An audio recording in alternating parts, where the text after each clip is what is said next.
Today I'm joined by Bryan Farrell, a paranormal thriller author, devoted reader, self-proclaimed angry writer, and lifelong procrastinator. He grew up in Ireland, spent many years in Australia, and his twin passions are punk music and all things paranormal. He reads all genres and writes in some of them.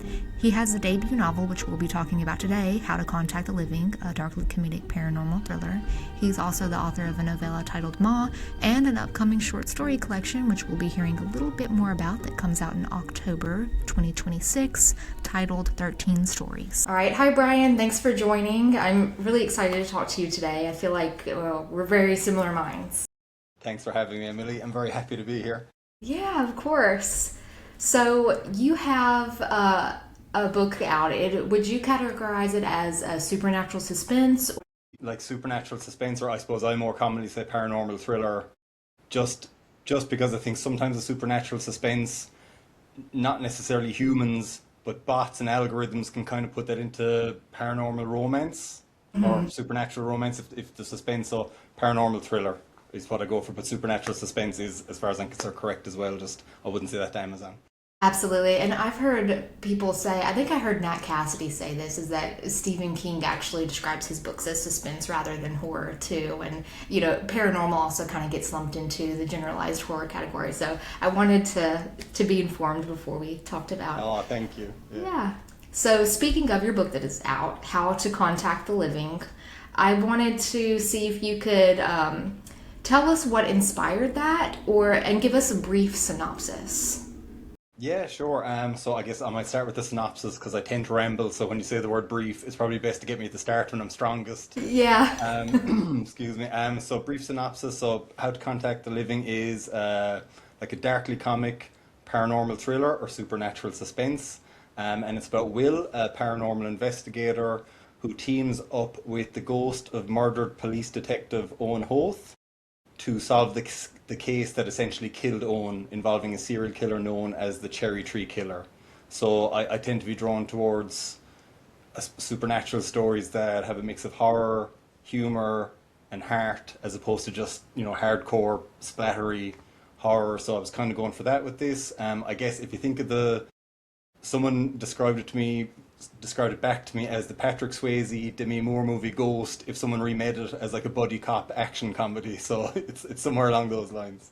I haven't seen that movie, but I'm going to have to go watch it now. And there's a lot of intrigue there, and I like that, like the mystery element. Oh, thanks, Emily. And as far as what inspired it, I've probably the same as yourself. I've always loved anything really supernatural or paranormal related, for me, from growing up with Ghostbusters to like inhaling horror movies as soon as I could get them, reading horror books. Obviously, Stephen King for guys in my generation, that's our starter. And then going on from there, and then like to the present day, my wife and I, like if we go to a new place traveling, we'll always try to do like a ghost tour or a dark history tour. So that's fun. always been, so that's always been part of my, I guess it's a DNA. And then the other factor, I guess, with this story specifically is I love ghost stories where the ghost is an actual character rather than just some mysterious force. Like I love those too, but I really like, say, you haven't seen the movie Ghost, which is kind of like, that's a good template. But those other movies, where the ghost actually has a lot of motivation, a lot of actual character depth, as opposed to just being the bad guy. Exactly. Like just being this disembodied thing that rattles chains and says boo, or if it does speak, it says these cryptic things where you're like, what's the red rum in the spoon drawer? You're like, just tell me. So that was so kind of, I guess the mix was me always loving anything paranormal related and wanting to tell my own ghost story where the character is a character, not just a plot device. And then I guess because the ghost in my story is not my main character, I still get to have him be mysterious and a bit unreadable, but it's more to do with his personality and his motivations rather than his, otherworldliness. Yeah, I love that. To kind of, figure out their motivations. And I don't know if he's necessarily an antagonist or not, but figuring out that like they have a reason for being the way that they are, and that adds to like the mystery element. So I am really, just hearing you talk about it now, I'm really interested in reading your book even more. Well, thanks, Emily. And as I said to you, I have actually just read your book, She Feeds on Misery. But I listened to it because I listened to Arda Strayed, who did such an amazing job with the narration.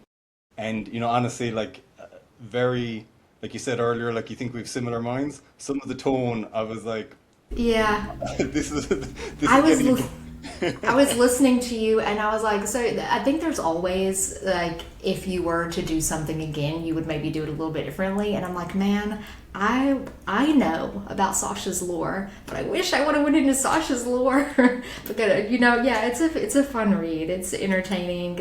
Definitely. And like I know what you're saying. I'm the same. Like you finish and you go back and go, oh, if I'd only Yeah. done this and that. But at the same time, you can get lost in the lore as well. Like you can, like even in How to Contact the Living, does a lot of paranormal investigation stuff. And I was very conscious of like how much do you put in to make people who like ghost stuff Yeah. feel like, oh, that I've seen that, but also not lose the people who are like, I don't really need 10 pages where you describe EMF Yeah, readers to me. they're Or, like, all right, guy, we get it. You like yeah. paranormal investigation. Yeah, so you had to find that balance for sure. Speaking of paranormal investigation, and I know, this is an interest of yours, which is what kind of inspired the storytelling in a way.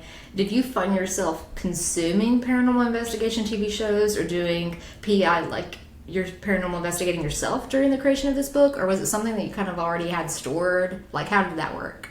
I guess, well, look, probably definitely had some stuff stored. Actually, years ago, I did like an online certified paranormal investigator course. This is how legit it was. I was living in the outback in Australia in a town of 12 people, and I was doing the online course from Paranexus Academy, now closed, which was in Florida. So it was all above board. Cost me, I believe, the equivalent of, I think, like 49.99 US dollars back in the day, but it was really fun. And like, so that'll just tell you, I've always been into it Yeah, that is to a fun. degree. So yeah, so look, I always had the interest, and then would have always seen shows like Ghost Adventures, those kind of like TV ghost hunter shows that are like fun but are really cartoony and almost like the spoof Yeah. version of what paranormal investigators do. So yeah, again, so for the book, I definitely was probably taking in more of that stuff, but also very conscious of wanting because there is a paranormal investigation organization in it, just a bunch of amateurs who get together, which is 9 times out of 10 in real life, that's a paranormal investigation societies are. It's just people who get together. This is their hobby. This is their pastime. So I wanted again to put in enough that if one of those people was reading the book, they wouldn't just throw it down on page 20 and go, "You would never do that." But Yeah. at the same time, not lose the people who are like, "Look, I'm just here for a ghost story. I don't need a manual." Yeah. I'm more on the side of like I live and die by Ghost Adventures. I know it's cartoony, but sometimes I'm like, oh my god, that's real.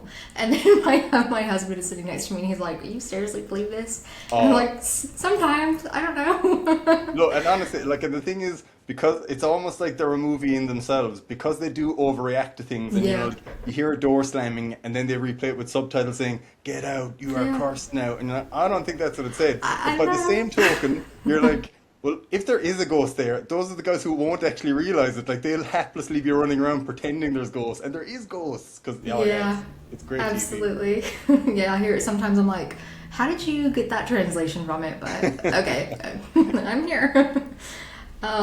So have you done any ghost like I know you took the course, so Yeah, you've so done some paranormal investigating yourself? a really small bit. When I was doing that course, we Yeah. did have to do like a test case, and where actually I was living in the outback was the site of the doomed expedition in the 19th century. So this famous in Australia, it's famous Burke and Wills, if anyone wants to Google it, expedition trying to find the mythical inland sea in Australia, and basically where I was living was pretty much where they didn't find the inland sea, they found desert and death and a lot of trouble. So luckily I had a good site for paranormal investigating. So I did my test case there, and I've done a few other bits and pieces. I've never actually participated in a group paranormal investigation. Again, I've done loads of ghost tours and even like stayed over. Like Australia's most haunted house is meant to be the Monte Cristo Mansion. And my wife and I stayed there overnight, and as part of that, you do a little like paranormal investigating, but it's mostly just a ghost tour that you sleep in. So Cool. yeah. So this is the last question I'll ask in the paranormal. Oh, you can ask me. You can do 2 hours just you ask me Okay. paranormal questions if you want. I'll be happy. Yeah, I mean it goes in with the book, but have you experienced any paranormal experiences that you would like to share with us, or? Actually, you know what? I'm ashamed to say I haven't. There's times where I feel like I really should lie about this when it's such an interest of mine and my books and Yeah. most of my stories are centered around this. But personally, no. What about you, Emily? Have you ever? Yeah, that's like if you have a scar, just tell them it's a shark bite. I have a couple. I'll just tell you one. I'll tell you a bit like an easy one. You know the big KitchenAid mixers, like the heavy ones. Yeah, yeah, yeah. So I have one, and it has a big stainless steel bowl that's pretty deep, and so I put my attachments inside there. And we have like a galley kitchen, and so my husband is on one side washing dishes. The KitchenAid mixer is on the other side, so no contact. Again, the attachments are inside the bowl. Bloop, attachment pops out, gets thrown out of the bowl onto the floor. We are also a military family, so we lived on a military installation at that time, which are all known to be haunted. And yeah, so Is that that was a in known some, thing? That's just yeah. wow. For Okay. anybody that doesn't know, yeah, military housing is usually haunted, especially Wow. the older Okay. developments. And so, yeah, I've heard stories of people saying that they saw like the upper torso of a soldier walk through their yard. Like I've heard all kinds of crazy stuff. But yeah, that happened. And my husband was so scared. I was like, okay, when everyone picked up the attachment, put it back in the bowl. And I'm like, whatever is here, go away. but, You but were that was going. all. Yeah, that was like not super scary or anything, so it was fine. But yeah, so would it be safe to say that you believe? Yeah, or to steal the X-Files, I want to believe. I think Yeah, that's very much where I sit, is that I'm definitely not, I guess I'm skeptical in that it takes a lot to make me believe, but I certainly want to believe. Like, I'm not, this can't be, I'm more, yeah. please let me see it. Yeah, I mean, we don't have all the answers. I always go back to the train of thought that like energy can't be created nor destroyed, and so that's kind of like where I sit. Absolutely. And not to, I know you said not to go down a paranormal wormhole, and I promise I won't. But there was a book I read years ago. It was called like The Case for Ghosts, and I think the subtitle was An Objective Study of Ghosts. It was not objective. The guy was just like, look, ghosts are real. Here's why. But That's one thing he funny. had in the book, and it's just a great theory, not to say it's science. He said exactly what you said, Emily. Energy can't be created or destroyed. It's always there in some form or another. It just takes a different mass. And he said, if you think of a human being, or especially the human brain, as a radio transmitter and receiver, so just like an FM radio. He said the signal is always there, it's just coming through you right now. But when the radio goes, when you go, your body, that doesn't take away the radio transmission that's still traveling around. So I was Yeah, like, oh, I love that. yeah. I love to hear all the different theories in the science Yeah. and what people believe. So, how would you describe your interpretation of the afterlife in this book? The interpretation that you created in this book. So I guess in How to Contact the Living, I get off a bit easy because all the action really takes place in the real world.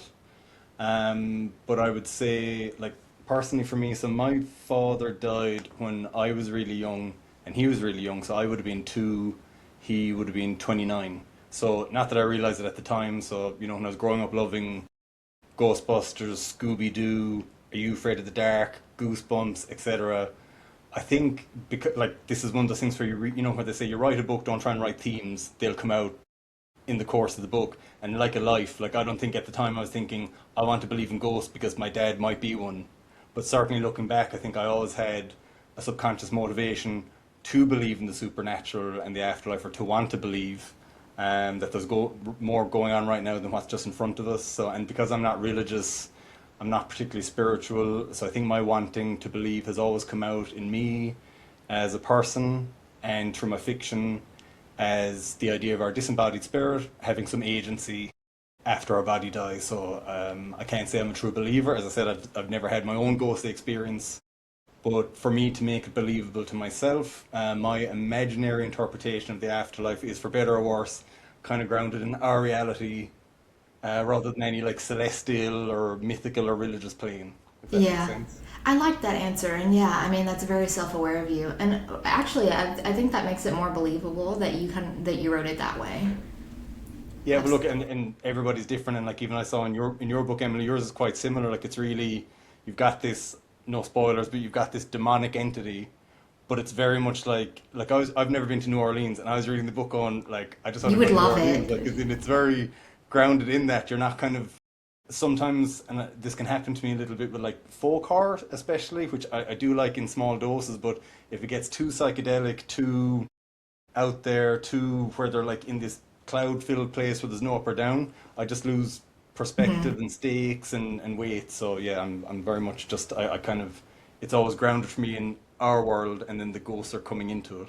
Same. I guess the urban fantasy. I don't know if that's what you would call it, but yeah, I agree. That's what I enjoy, and it helps me to be there, like more emotionally, like Yeah, yeah, same. grounded. So let's speak about. You mentioned like a little folklore, and you live in Ireland, and you are Irish, right? Yeah, correct. Yeah. So I know that there's so much culture, specifically just like mythical. What would you call it? There's a lot of beliefs surrounding that. Do you think that that inspired your writing, your storytelling at all? How does that inspire you as a person and a writer?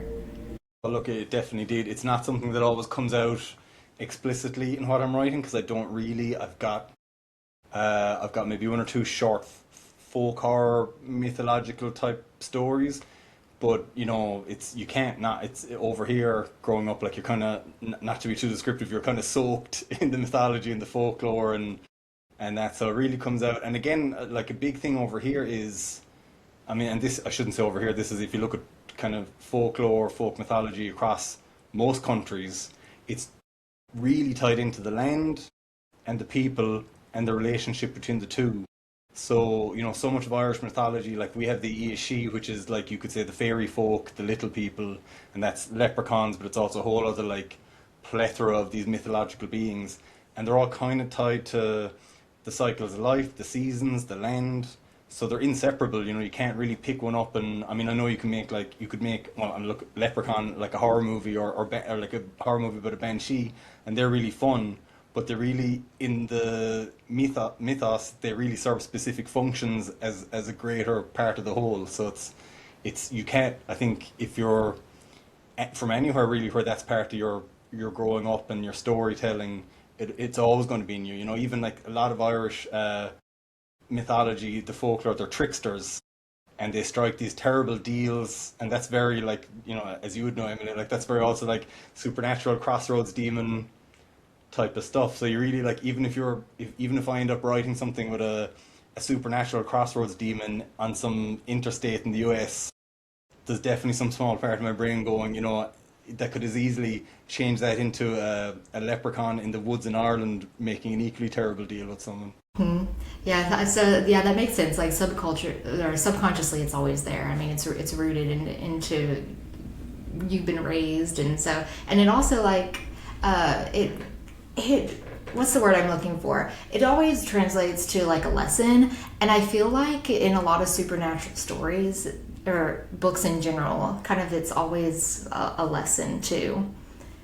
Would you say that there's like, is there a, there has to be, there's a lesson in yours, right? Like there's kind of behind it all, there's like this underlying thing There's going on. always, I think if you read anything that's good, and that's not to Yeah, be mean, like as in like there's things I love that are like kind of in a way trash, but like I think any story has to have a lesson or a point if you don't want to call it a lesson. Like there's something whoever wrote that wanted to say or to tell, like as you would know, like there's something, even if the top part of your brain goes, I want to write a demonic horror, or I want to write a ghost story.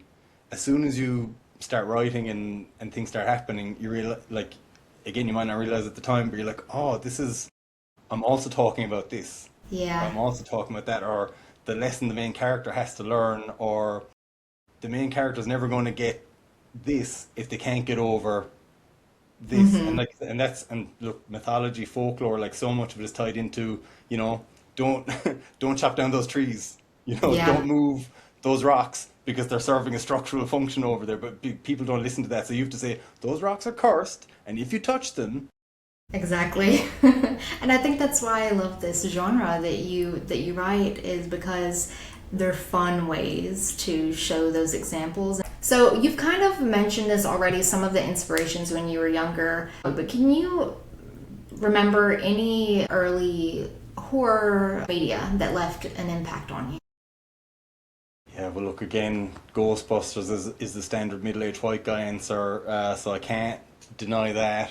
But even like when I was growing up, I was a huge reader. So even like if I was reading the Hardy Boys, or there used to be the series called the Three Investigators, or just these kids' mysteries. But if there was one that was like supernatural, now it would invariably end up being like Scooby Doo, or it was Old Man Wilkins type of thing. But like that was always the thing I gravitated towards. And then I remember in primary school, you guys would say elementary school, so I would have been maybe like uh, say 11. They had this Edgar Allan Poe set in the school, and it was just like a book like this size, and they obviously must have been abridged. And they had little illustrations, but they hadn't really censored anything out of it. And I remember being like 10 or 11, and I was just sat in class, and I was just bored, so I picked up this book, and I was reading it, and I was like the Cask of Amontillado, where he gets walled up, like a guy gets walled up inside a wall while he's still alive. And I was just like looking up, Yeah. going. It was almost like when you're like if you were a teenager looking at like something X-rated. That's the look. I was like, someone's surely going to come over and stop me from Yeah. reading. And then like the Telltale Heart, and I was like, it's daytime. I'm sitting in school, which is the least like imagination fun type place in the world. It was daytime. I was sitting in school. I was surrounded in a class by like 30 other kids, and I was scared, and I was really entertained. And I was like, whoa, like there is something to this. Yeah, I remember in eighth grade being introduced into the Edgar Allan Poe short stories, and yeah, that's a pivotal moment for sure. And it's funny that you mentioned that because like I was doing some research. Yeah, one of my characters I mentioned Poe, and so I looked up like all his works. But yeah. And then yeah, you mentioned Scooby Doo. Yeah, like all that stuff. Scooby Doo was big for me as well. Do you have a Yeah, it's favorite funny. episode from Oh, them? and like it's gateway horror, isn't it? They say gateway horror. Like that's the stuff you could see Yeah. when you were 6 or 7 or 8. No one's gonna turn off like, oh, it's a cartoon, and you're like just quietly like terrified but enthralled in the middle of an episode of Scooby Doo. Yeah, it was Zombie Island for me. That's Zombie like the Island best too. one. Yeah. I can't. You know what? I can't pick a favorite episode, but what I do love is, have you ever seen the Scooby Doo project? I don't think so. So they made this like this is people will be sick of me talking about this because I only discovered in the last couple of years, so I keep just banging the drum. When like this is like late 90s when the Blair Witch came out, the Blair Witch Project came out, and obviously like a huge movie. And Cartoon Network were running this like Halloween Scooby Doo marathon, so they commissioned animators to make this like kind of skit satire, the Scooby Doo project. But it is actually like, I mean, it ended up winning like animation awards. They ended up like putting it together as its own little movie. It's on YouTube, and it's basically Gosh. like the Scooby Doo gang in the Blair Witch Project. It's kind of hard to explain unless you see it, but it's great. Thank you for telling me about that because I am going to go look that up later. But Zombie Island is a very strong pick, also. Yeah. So I want to talk a little bit about your collection of short stories coming up. So it's titled 13 Stories. And is there a common theme running throughout, or is it a general feeling that you hope to incite with this collection? Well, really, with this one, with 13 stories, it's just about rounding up my short stories and my novellas up to this point. So, you've got some stories in there that were written 20, 25 years ago, and you've got ones that I've only finished lately, and you've got one that I'm currently trying to finish quickly. So I just wanted to gather everything up and put it out and say, this is me, or this was me. Now let's see what comes next. So I'm a bit of a completist, I guess. Like I like, it's like if I get into like a band or a writer or a director, like I like to know I've seen all their stuff. I've seen all this. So for me, I just get everything out, exercise the demons, send them away onto the page. Then it's all new stuff for me. So that was, but like the stuff in there, it's funny reading it back now because I have to edit and get it ready for more editing. And like some of it's a lot of it's spooky stuff. There's a little bit of science fiction. There's some other curveballs, but even when I look at the stuff that's from like 20 years ago and the stuff that's from now, it all seems to come back kind of like what we were talking about earlier, which is grounding things. Like I'm not doing it on purpose, but for me it seems to be people, relationships, and communication. So like if there's a thread that ties the whole thing together, it's that every story is as much, if not more, concerned with the characters and their outlooks and their interpersonal relationships as it is with the narrative fireworks that's going on around them. You know, like even whether it's sci-fi and that's really fun, or you get to do a creature feature, like that's kind of empty. If, as you said, the characters in the middle of it doesn't make sense to be there, like whether they've got a lesson to learn, whether the bigger horror they're now facing relates to some internal or previous horror they had to face. So that I think reading 13 stories, for me, I look back on them and it's all just everything's fun. The spooky stuff going on, there's weird stuff, but it's the people in the middle of them that I'm most interested in. Yeah, I like that, and I feel like a lot of the times, even if we're not like in the process of crafting, and we're like, I'm going to write a short story collection about hunger, or about decadence, or about like whatever. If you use one word to describe it, because it's coming from you and it's coming from your author brain, and your just like life experience. There's always going to be like a thread that is connecting every single thing, I think, without you even necessarily trying actively.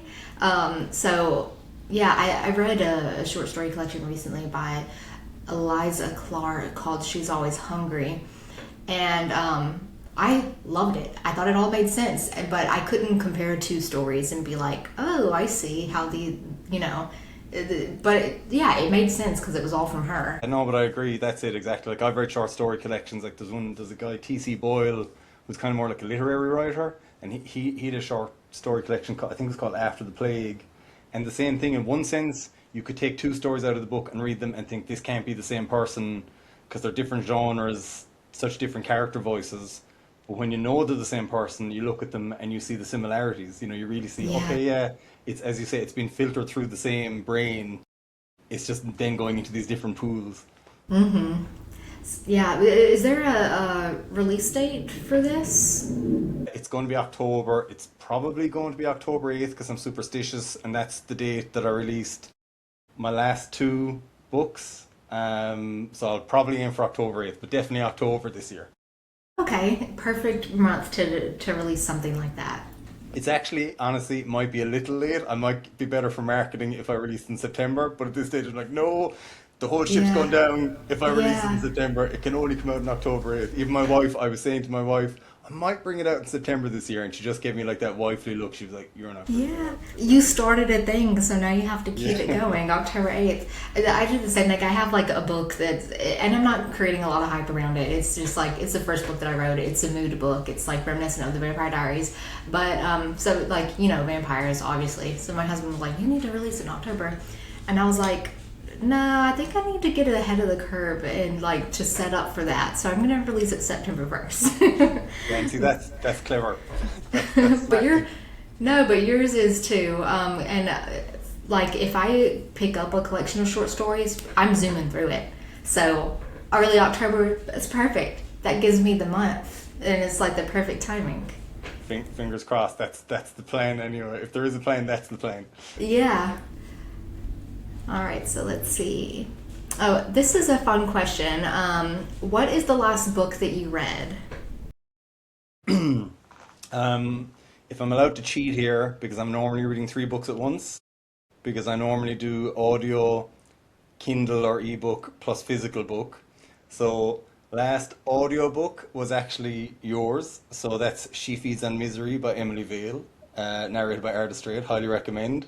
Really Yeah. fun. I think what I put up in Goodreads was Grady Hendrix meets Charlene Harris, and I would really, for me, stick with that. I haven't read. I know you mentioned you love the Vampire Diaries and that kind of southern gothic kind of stuff, and I haven't read a lot of that. But reading this, I was like, I need to read more of this stuff because honestly, just like the New Orleans stuff, I was like, and I used to love the TV show of True Blood, Mm-hmm. so sucker for all that stuff. So that was my last audiobook.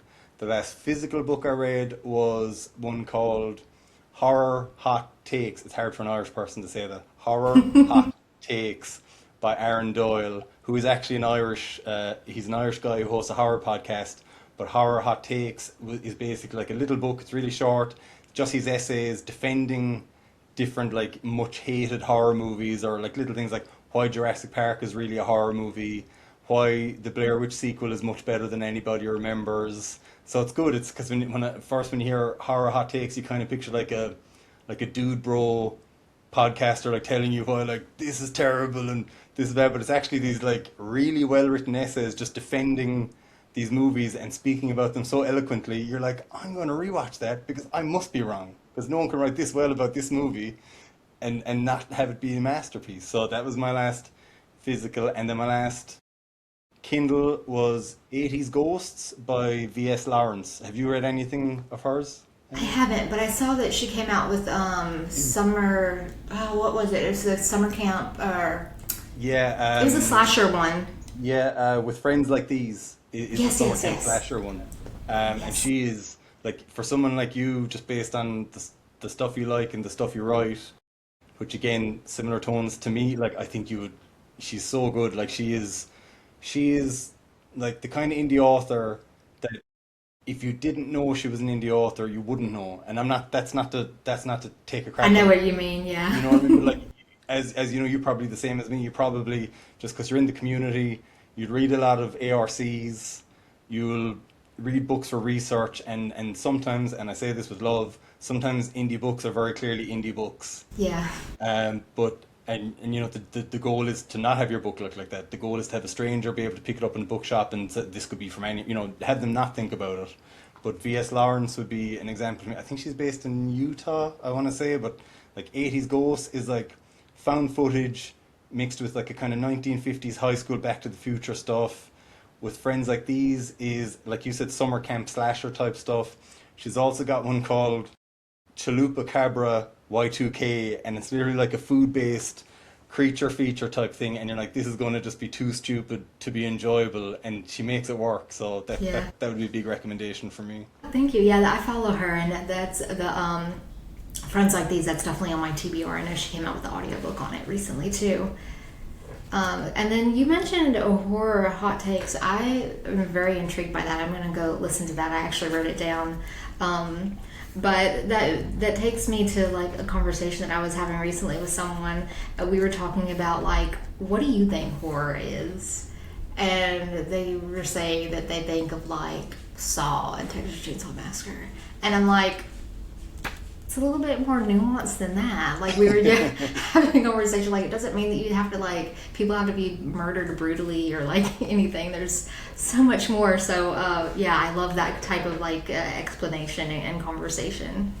Oh yeah, it is like that. It's like sitting down with your friend in a cafe or on a phone call and just arguing about horror movies, but in a really like polite, Yeah. nice, like back and forth way. It's really good. Cool. So this is another fun one, and I'm really excited to see how you're going to answer this. I know how I would answer it. It would be snake in a toilet. But your personal horror story, what would it be? My personal horror story. I know you were going to ask this one, so I was trying to have an answer ready. So, snake in the toilet doesn't terrify me too much. I mean, obviously it would in real life, but it's not something I think about. Let's see, my personal horror story: busy supermarkets full of people who only seem how to learn how to have walked yesterday and are just zooming around the place. Anytime I drop my car at the mechanics for regular service and they ring me too quickly and start the sentence with, "Did you know your insert expensive piece of car that I don't understand needs to be replaced?" Checking my bank account balance is normally good for a jump scare. Yeah, I'll go with that. As you say, there's probably more snake in the toilet is good, but I feel like there's just not clear and present danger enough for me to work. And also, we don't even have snakes in Ireland, so I'm really We safe. don't have snakes here either in Hawaii, but which is, yeah, that was a lifelong fear for me growing up in But like, Louisiana. I have a friend who, when she was growing up, she told me her big fear was Jaws, and she would Yeah. be in bed having nightmares about Jaws, waking up screaming, and her parents were trying to say to her, "We're not near the sea. Like Yeah. Jaws can't get you." And she said, "It doesn't matter. Like Yeah, it's just the it's literally idea. there."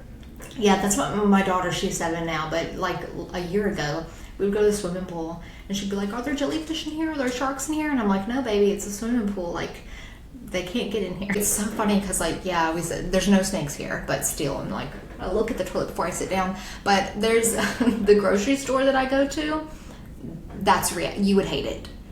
Absolutely. People walking like they learned yesterday, people buzzing around. It is insane that So if you ever want to live a real life horror story, come to my grocery store. You got to be in the right frame of mind. Like, you can't just casually walk in someplace thinking you're getting groceries and walking out. You have to be centered, calm, remember why Yeah. you love your fellow humans, and just do your best to get in and get out with empathy. Yeah, I mean, I don't know how it was over there, but during COVID, it was like the Walmart, like the grocery store pickup. And I don't know why we stopped doing that. Actually, Like, COVID had some good things. Yeah. yeah, you didn't have to go in. You just drive and someone sit in a parking lot, someone just brings it to you. But they would always bring the wrong stuff. Like you would put something on the list and they would bring you like a different brand or an alternative. So it wasn't Yeah, as good as it's. and that's what happens over here. If you do like click and collect or like get it delivered, they're like, I know you ordered this, but we've given you this. And you're like, but that was tea bags and this is brown bread. And they're like, yeah, but it's fine.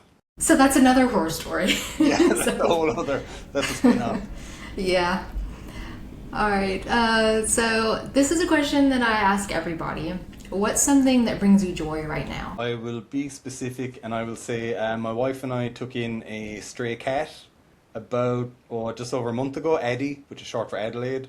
And she is giving a lot of joy right now, I have to say. And like, I am not a cat person. Well, I guess I am now. I was never a cat person. I was, if anything, pretty anti-cat, if I'm honest. And I'm sorry to anyone out there who hates me for that. And she has very much changed my brain chemistry about the feline species. So I would say the joy right now is coming from Addie the cat. I love that. That's cute. I've never, no, I've gotten a stray before, but it was a stray dog, and unfortunately, it didn't last very long. My husband's allergic to cats, and my mother was allergic to cats, so I never got to have any. But they're very cute creatures, and yeah, I'm like you. I've never been a huge cat person, but yeah, they could definitely bring you some joy. Pets in general. Oh, for sure, they do. And like, they also like, even if you're having a bad day, they're like, you gonna feed me? Or are you going to wallow in self-despair and like, I guess I'm going to feed you. Yeah. They're a good leveler for like, they're like, look, today is not much different from yesterday. Don't despair. Don't go too crazy. Or just go over, pat me, feed me, we'll be fine. Yeah, everything's okay. Yeah. So, where can people find you and your books? Give us your social media, where you're most active, and where you have your books listed. Yeah, sure. So social media, it's really just Instagram. I can barely deal with that, so I don't really add anything onto that. So Instagram, I'm at paranormal_punk. My website is www.bryanfarrellauthor.com, Bryan with the Y. I'm also on Goodreads, more than I probably should be, if anyone's on Goodreads. And as far as my books, look, you can get them at the moment. So I have two out. I have How to Contact the Living, which we were discussing. I've also got a horror novella set in the Scottish Highlands called Maw, which is out. They're both on Amazon if people want to do Amazon. Otherwise, like especially How to Contact the Living is available in a lot of indie bookstores. Like I'm not going to start listening, but even like say Canada, there's a place called Little Ghosts in Toronto. They deliver Canada wide. They stock my book. In Ireland, we have Kenny's, which is like an old school bookseller. They stock my book. So I would say look elsewhere. If you can't find it anywhere else, then go to Amazon. Don't make Amazon your first stop. Yeah, I agree. And I think a lot of people are consciously doing that now. So, yeah. All right. Well, thank you, Bryan, for joining. I had a blast talking to you. Oh, likewise, Emily. This is great. Appreciate you having me.